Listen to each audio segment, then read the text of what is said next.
오늘 이 시간 우리에게 주시는 하나님의 말씀, 구약성경 요나서 1장 1절의 말씀이 되겠습니다.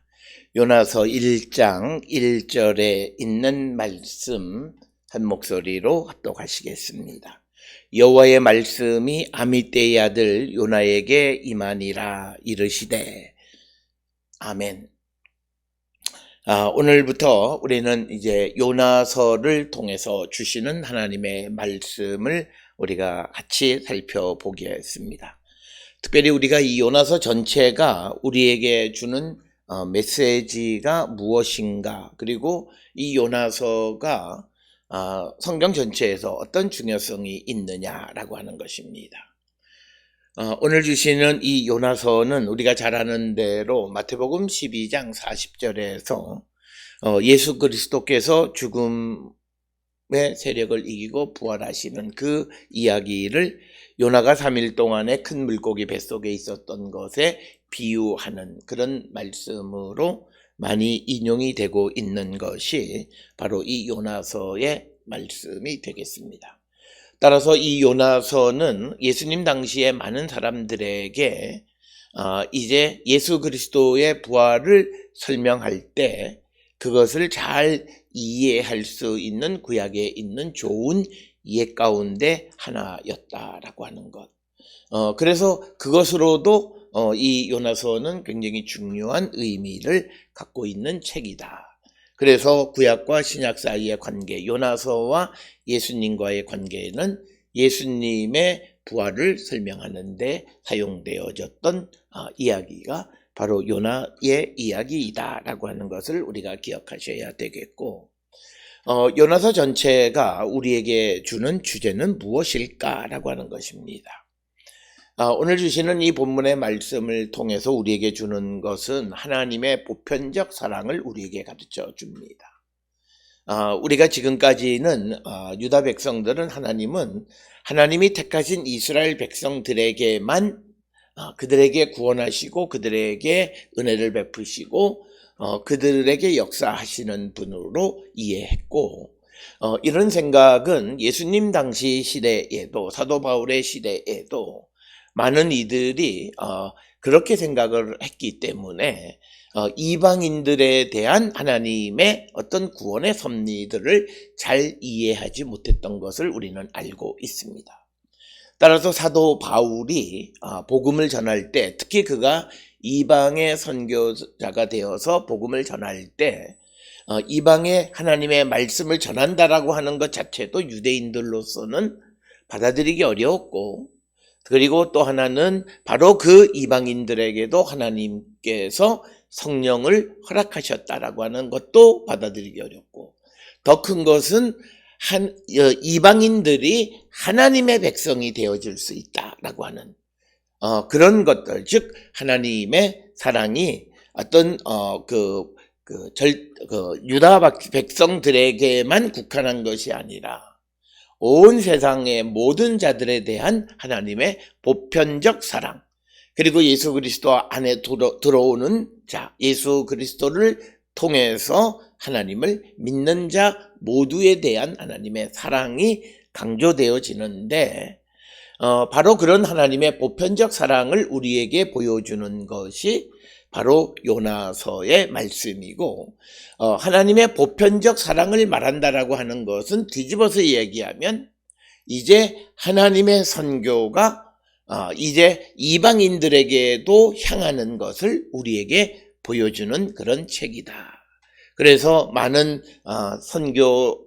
선교학자들이 바로 이방 선교의 출발을 이 요나서로부터 잡는 이유는 바로 이 책에 나타나 있는 하나님의 보편적 사랑 때문이다. 그래서 하나님의 보편적 사랑이라고 하는 것은 하나님의 사랑이 하나님이 택한 유다 백성에게만 국한한 것이 아니라 누구든지 예수 그리스도 안에서 하나님께로 오는 자, 하나님의 말씀을 듣는 자에게 임하신다라고 하는 겁니다. 특별히 오늘 우리가 읽을 이제 요나서 3장에 보면 이제 요나의 선포를 듣고 금식하는 니느웨 성의 왕과 고관들 그리고 그 백성들의 모습입니다. 비록 그들이 이방인이긴 했지만 요나를 통해서 주시는 하나님의 말씀을 들었다라고 하는데 포인트가 있고 거기에 하나님의 보편적 사랑이 임하게 되어진다라고 하는 것입니다. 그래서 하나님은 누구든지 모든 사람을 사랑하시지만 그러나 그가 하나님의 말씀을 듣고 하나님께로 돌아올 때까지 하나님의 사랑은 기다린다라고 하는 거죠. 바로 그런 하나님의 보편적 사랑을 강조하는 것이 요나서의 말씀이 되겠습니다. 특별히 이런 요나서의 보편적 하나님의 사랑이 선포되어진 이유는 특별히 이스라엘의 역사를 통해서 보면 734년 2년경부터 시작을 해서 아시리아 제국이 이제 이 북왕국을 침공했고 722년에는 북왕국을 완전히 망하게 만들었고 그 다음부터 지속적으로 이제 남아있는 유다 왕국에도 영향을 끼쳤을 뿐만 아니라 지속적으로 그 이스라엘 역사에 영향을 끼치고 그것이 넘어가서 이제 바벨론 제국으로 그리고 페르시아 제국으로까지 이어지면서 이스라엘의 역사의 흐름 속에서 하나님은 이방인들을 통해서 이스라엘 백성들을 교훈하신다라고 하는 겁니다. 그래서 이 패턴은 굉장히 중요한 패턴입니다.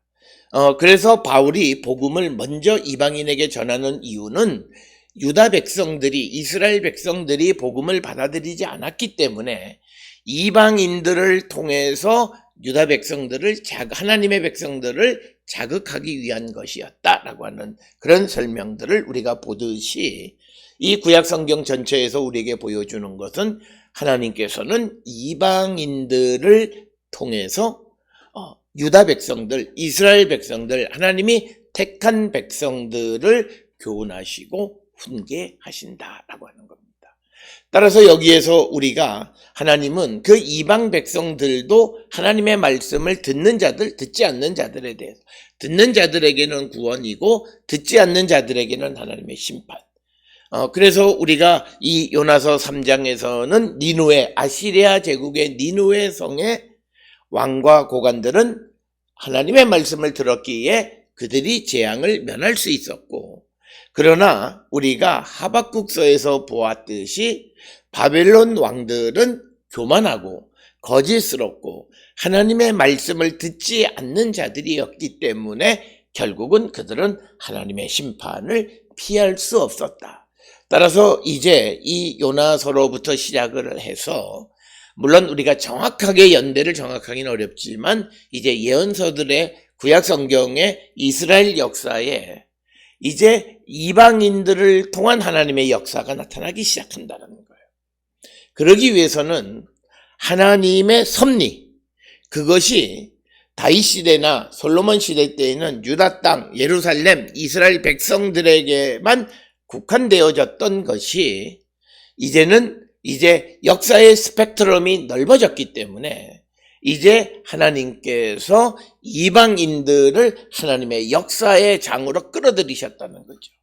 그래서 하나님의 섭리가 유다에게만 국한되는 것이 아니라 온 세상에도 하나님의 섭리 가운데에서 역사되어짐을 우리에게 보여주는 것을 보여주는 이야기가 바로 이 요나서이다.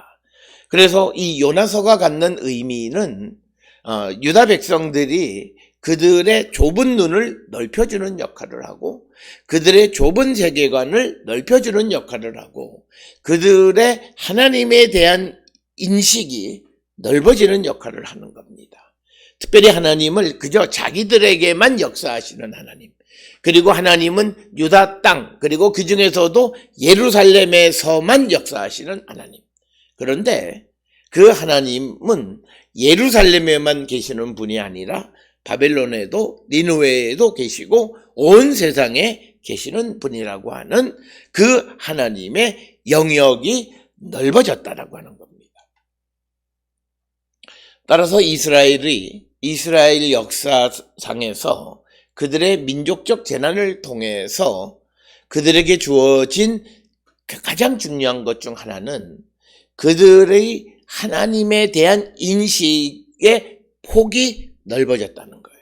앞에서 간단하게 설명을 드렸듯이 하나님은 그저 유다 땅, 하나님이 택하신 이스라엘 백성, 그리고 특별히 하나님의 성전에 계시는 예루살렘에만 하나님이 계시는 분이다. 이렇게 설명이 되어져 있습니다.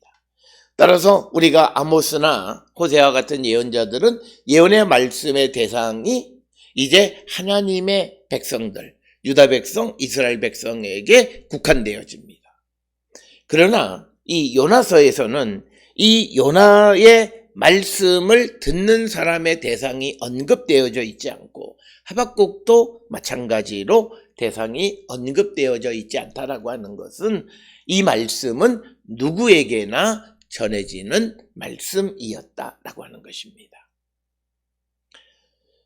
그래서 이 요나서를 통해서 이제 하나님에 대한 하나님의 활동, 하나님의 사랑, 이 모든 것들의 스펙트럼이 넓어졌다. 그래서 이스라엘 백성들이 제국주의에 의해서 나라가 망하고 포로로 잡혀가는 그런 국난의 위기 속에서 오히려 그들의 신앙은 더욱더 든든해지고 하나님에 대한 인식의 폭이 넓어지는 그런 긍정적 효과를 나타냈다라고 하는 것입니다. 그 가운데 하나가 바로 이 요나서이고, 그래서 요나서에서는 하나님께서 이스라엘 백성 그리고 택한 나라 거기에서만 역사하시는 것이 아니라 누구에게나 역사하시는 분으로 기록되어져 있고, 우리가 요나서 1장 이제 4절 이하의 배가 풍랑을 만나는 이야기 속에서도 보게 되면 이 선원들이 이제 여호와를 이제 섬기는 그런 모습들, 그리고 여호와께 부르짖는 모습들, 이런 것들. 그래서 이방인들이 여호와를 찾게 되어지는 그런 어떤 하나님에 대한 인식의 폭이 넓어졌고, 하나님을 믿고 따르는 이들의 범주가 유다 백성, 택한 이스라엘 백성에서 온 세상 사람으로 넓어지는 것을 우리에게 보여주는 것이 이 요나서이다라고 하는 겁니다. 따라서 요나서의 짧은 넉 장의 말씀은 하나의 그 요나의 스토리, 이야기, 전기 형식으로 기록되어 있긴 하지만, 그러나 그 짧은 이야기를 통해서 우리에게 전달해주는 메시지는 매우 매우 중요한 것이고, 그런 인식을 가지고 있어야만 우리가 이 하나님과 예수 그리스도의 사역에 대해서 바르게 이해할 수 있다라고 하는 것입니다. 그래서 바로 이것을 우리에게 전달해 주기 위한 것이 요나서이다. 보편적인 하나님의 사랑과 하나님의 섭리가 유다를 넘어서서 온 세상에까지 영향을 끼친다라고 하는 것. 그리고 이방인도 하나님을 섬기고 하나님의 말씀을 들을 때 하나님의 사랑의 대상이 되어진다라고 하는 것을 우리에게 보여주는 그런 말씀. 그래서 아주 구체화되어지지는 않았지만 예수께서 누가 내 형제 자매이냐, 하나님의 뜻대로 행하는 자, 즉 하나님의 말씀을 듣는 자에게는 하나님은 그가 누구든지 자비와 긍휼을 베풀어 주시고, 하나님의 말씀을 듣지 않는 자에게는 하나님의 심판이 그에게 임하게 됨을 우리에게 보여주는 그런 말씀이 되겠습니다. 뿐만 아니라 우리가 이 그 요나서의 말씀은 하나님의 사명을 회피하는 자에 대한 하나님의 심판과 그 심판을 통해서 사명을 이루게 하시는 것을 우리에게 보여줍니다. 따라서 오늘 주시는 이 요나서를 통해서 우리는 내 생각과 내 계획보다 하나님이 계획하신 하나님의 섭리와 계획에 따라 움직이는 자가 되어야 하고, 만약 우리가 그렇지 못할 때에는 하나님은 반드시 하나님의 계획을, 섭리를 이루시는 분이시다라고 하는 것을 우리에게 보여주는 것이 또한 요나입니다. 그래서 요나가 아무리 하나님을 피한다 해서 피할 수 있는 것이 아니다라고 하는 것을 우리에게 보여주므로 우리가 예수 그리스도를 믿고 따른다라고 하는 것은 우리는 예수의 뜻을 따라 살아가는 것이고 또 우리에게 향하신 하나님의 섭리, 하나님의 계획을 이루며 살아가는 것이 바로 성도의 삶이다라고 하는 것을 보여주고 우리가 그것을 피한다 해서 피할 수 있는 것이 아니다라는 것. 그래서 우리는 끊임없이 내가 찾을 때까지 나를 향하신 하나님의 섭리가 무엇인가라고 하는 것을 분명히 깨닫는 자가 되어야 한다라고 하는 것입니다.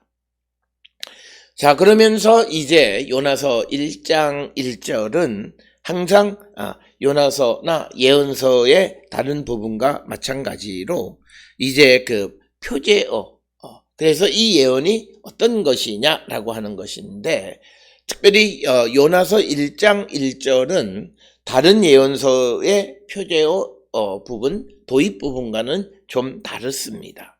특별히 다른 것 중 하나는 이 요나서의 역사적 배경을 알기가 매우 어렵다라고 하는 것입니다. 앞에서 말씀을 드린 것처럼 이런 그 어떤 하나님의 보편적 사랑과 하나님의 섭리가 이방까지도 영향을 미친다라고 하는 것이라든지 이런 모든 것들의 이런 신학적 사상은 굉장히 후기 시대의 그런 이야기가 되겠습니다. 그러나 오늘 주시는 본문에서 아미떼의 아들 요나라고 하는 말씀이 열왕기하 14장 25절에도 기록이 되어 있어서 많은 주석가들은 이 열왕기하 14장 25절과 요나서의 요나가 같은 사람이라고 주장하는 학자들이 많은데 그러나 조금 어떤 이 학문적인 예언 그 주석가들은 이 요나서에 나오는 요나와 열왕기하 14장 25절에 나와 있는 아미떼의 아들 요나와는 다르다라고 하는 것이 일반적인 생각이 되겠습니다. 그래서 오늘 주시는 이 본문에서는 이 시대를 측정하기가 매우 어렵다. 그래서 많은 사람은 열왕기하 14장 25절의 요나가 같은 사람이라고 생각해서 그 시대를 그렇게 측정을 하는데 그렇게 되어졌을 때 문제는 요나서에서 내포하고 있는 그런 생각들이 그 시대와는 걸맞지 않는다라고 하는 것을 우리는 기억하셔야 되겠습니다. 그래서 우리가 이 1장 1절에서는 요나의 역사적 배경이나 이 말씀이 누구를 향한 것이냐라고 하는 이 말씀을 듣는 대상이 언급되어져 있지 않은 것은 이제 하나님의 예언의 말씀이 이스라엘 백성이나 유다, 아모스나 호세아처럼 거기에 국한된 것이 아니라 이제는 이스라엘 백성을 포함한 모든 사람들에게 이 말씀이 선포되어진 것으로 우리가 이해해야 한다라고 하는 것입니다. 오늘 주시는 본문에 이 요나가 예언자이냐라고 하는 것에 대해서는 다른 어떤 논쟁보다 여호와의 말씀이 요나에게 임했다라고 하는 그 표현을 통해서 우리는 이 요나가 예언자이다라고 하는 것을 우리는 분명하게 알 수 있습니다. 그것은 우리가 잘 아는 신명기 18장 18절에서 예언자가 누구냐라고 하는 것은 하나님께서 예언자를 일으켜 세우셔서 하나님의 말씀을 그의 입에 담아주는 것. 그래서 하나님께서 명한 모든 것을 사람들에게 알리는 역할을 하는 것이 예언자인데 오늘 주시는 본문 1절에 의하면 여호와의 말씀이 요나에게 임했다라고 하는 것입니다. 그래서 이 요나는 자기가 원하는 말을 전한 것이 아니라 그리고 그가 선포하는 내용을 기록한 것이 요나서가 아니라 여호와께서 요나에게 말씀하신 것을 전하고 그것을 기록한 것이다. 따라서 우리는 아미떼의 아들 요나가 구체적으로 누구인지는 알지 못하지만 그러나 그가 분명 예언자였음을 알 수 있다라고 하는 것입니다. 그것은 여호와의 말씀이 임하였기 때문이다. 그래서 우리가 예언자이냐 아니냐를 분별하는 가장 중요한 것은 그가 하나님의 말씀을 전하느냐라고 하는 겁니다. 특별히 오늘 우리가 살고 있는 이 시대에도 자칭 예언자라는 자들이 많이 있어요. 그런데 그런 예언자들이 진짜냐 아니냐를 우리가 참 구별해야 되는데, 특별히 우리가 히브리서 1장 1절을 통해서 보면 어떤 이들이 내가 예언자이다 말하는 사람들은 우리가 다 가짜다 이렇게 이해하면 틀림이 없습니다.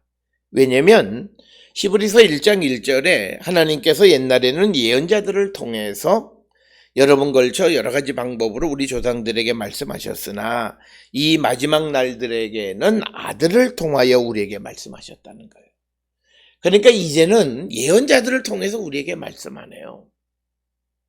하나님이 말씀을 전하는 방법이 예수 그리스도가 이 땅에 오신 이후로는 하나님의 말씀이라고 하는 것은 예수 그리스도를 통해서 우리에게 전해주신다는 거예요. 그렇기 때문에 어떤 개개인이 내가 무슨 말씀을 받은 예언자다라고 하는 그 말에 우리가 좌지우지 되어질 이유는 전혀 없다라고 하는 겁니다. 특별히 오늘 우리가 세상을 살아가는 시대에 있어서 가끔 말씀 가운데에서 구약에 있는 말씀을 예수님이 수정하신 경우들도 있어요. 우리가 율법에 의하면 원수를 미워하라 되어 있어요. 그러나 예수님은 원수를 사랑하라 말씀하셨. 그 내용이 바뀌어진 것들이 있고, 뿐만 아니라 하나님이 역사하시는 방식의 변화가 있어요. 오늘 우리가 살고 있는 이 시대의 많은 사람들은 구약에서 하나님께서 말씀을 전해주시는 방식과 신약에서 말씀을 전해주시는 방식의 차이를 이해하지 못해요. 구약 성경에서는 하나님이 예언자를 택해서 말씀을 주셨어요. 그러나 예수께서 이 땅에 오신 이후에는 하나님께서는 아들을 통해서 우리에게 말씀하신다. 굉장히 중요한 사실입니다. 그래서 아들을 통해서 우리에게 주시는 이 말씀은 이미 복음을 통해서 이 신약 성경의 복음을 통해서 우리에게 이미 다 말씀하셨다라고 하는 거예요. 그렇다면 우리가 로마서나 고린도전후서에 등장하는 예언이라고 하는 것이 무엇이냐?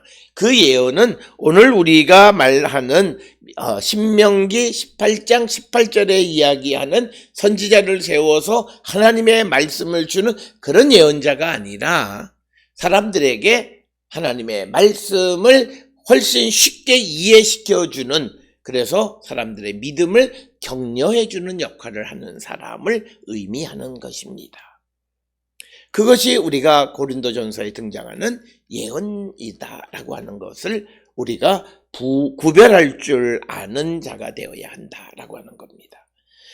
그래서 예수 그리스도 이후에 예언은 사람을 통해서가 아니라 예수님을 통해서 우리에게 말씀하셨다라고 말하는 것이 히브리서 1장 1절의 말씀이에요. 따라서 다시 오늘 요나서 1장 1절로 돌아가면 여호와의 말씀이 요나에게 임해서 그 말씀을 듣고 말씀을 선포하는 것, 그게 예언자이다라고 하는 겁니다. 그러나 예수님이 오신 이후에 여호와의 말씀이 예수님에게 임하셔서 예수님이 우리에게 선포하셨다라고 하는 거예요. 그래서 요한복음에 보면 예수께서는 하나님께서 말씀하신 것을 그것만 전한다. 그게 진정한 의미의 예수님이 예언자의 모티브를 가지고 있는 것이 요한복음인 거예요. 하나님의 말씀을 들은 그대로 전한 것. 즉 신명기 18장 18절에 있는 것처럼 하나님의 말씀을 입에 두면 그 말씀을 전하는 것. 그래서 오늘 요나서 1장 1절을 통해서 아미떼의 아들 요나가 구체적으로 누구인지 우리는 성경을 통해서 알 수 없고, 그가 언제 활동한 예언자인지도 정확하게 알기는 어렵지만, 그러나 그는 분명 하나님의 말씀이 임한 그 말씀을 선포했던 예언자였다라고 하는 사실만은 분명하게 알 수 있다라고 하는 것입니다. 오늘 주시는 본문에서 요나에 대한 우리에게 주는 그 정보는 아미떼의 아들 요나입니다. 그런데 이 요나라고 하는 이름의 문제는 요나라고 하는 것이 우리가 히브리어에서는 여성형 명사입니다. 뒤가 카미츠 헤이로 끝나는 요나는 형태적 여성 명사이고 요나라고 하는 말의 뜻은 비둘기라고 하는 그런 의미를 가지고 있습니다. 그런데 오늘 주시는 본문에서는 아들이라고 되어 있어요. 그러니까 남성이 여성의 이름을 갖는 매우 특이한 방식으로 기록이 되어 있다라고 하는 것입니다. 그래서 이런 현상은 이 요나에게서만 발견되어지는 것이 되겠고, 그래서 많은 주석가들은 아가서나 룻기 같이 이 요나도 여성 저자가 요나서를 기록하지 않았을까 이렇게 가능성을 제시합니다. 그런데 그런 가능성은 뭐냐면 어떤 시대에 그 익명이 요구되어지는 그런 시대가 있었다는 거죠. 특히 이 요나서에서 다루는 주제가 하나님이 주시는 사명을 거슬러 가는 것입니다. 그것은 고대 유대인들에게서는 있을 수 없는 일이에요. 그런데 그것으로부터 예언이 시작되어져요. 만약 그렇게 되어지면 사람들이 하나님의 말씀을 거역한 자라고 해서 그 사람을 테러하는 경우도 있기 때문에 그 자기의 이름을 익명으로 하지 않았을까. 그래서 많은 주석가들은 이 요나라고 하는 이름이 실제 존재했던 이름이라기보다는 어떤 가명으로 쓴 이름이 아니었겠는가.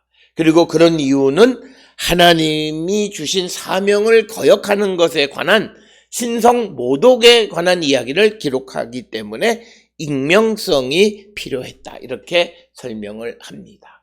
그러나 이것은 역시도 설명에 지나지 않는 것이고, 그런데 이제 아미떼의 아들이라고 하는 말이 열왕기하 14장 25절에도 등장해요.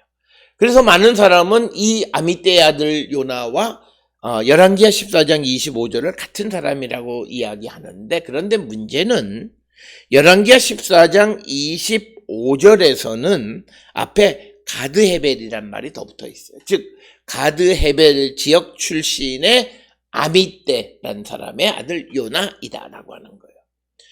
그것과 그냥 아미떼 아들 요나는 성경에 등장하는 고대 이스라엘 사람들에 있어서는 전혀 다른 사람입니다. 우리가 예수님 당시에도 예수라는 사람이 많았어요.